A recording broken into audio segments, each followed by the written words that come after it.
Come join me for failed romance story time while I fold laundry. So when I was 15 years old, I met this kid at camp. He actually got kicked out of camp. For context, the camp was in Indiana. I lived in Illinois and he lived in Rhode Island. One of the rules they had was that you cannot have sex with other people, and he did. His little fast ass did.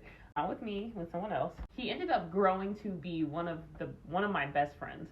We talked what felt like all the time between the ages of 15 and 17. You know how they say, like, whisper sweet nothings to me? Like, he was that type of person. Like, he would say everything that made me feel good about myself. He meant a lot to me. We also just talked about, like, a lot of real shit. I was 17 years old. I don't remember how I got my parents to agree to this, honestly. But I begged my parents to let me fly to see him and to spend time with him. Now, my parents are not strict, but I don't know what parent wants their teenage kid to get pregnant.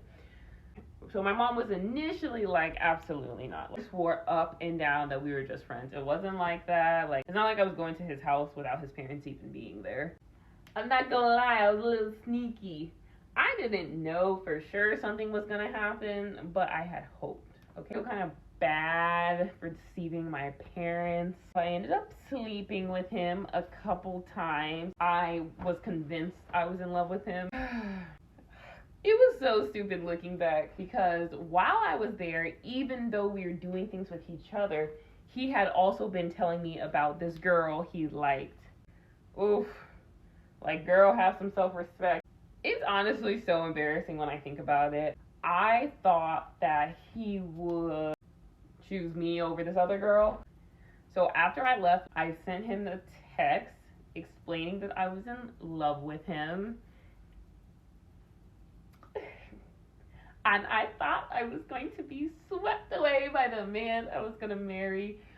But this is the most embarrassing part. He never responded. We used to text all the time.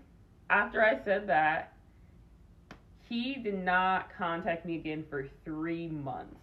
I still don't think I deserved a ghosting, but also I'm grateful for my husband, who is a really good person. Yeah, that's my embarrassing story time. The first time I had a good time with a person, and the first person I really thought I was in love with. If you want to share similarly embarrassing stories like that, please comment.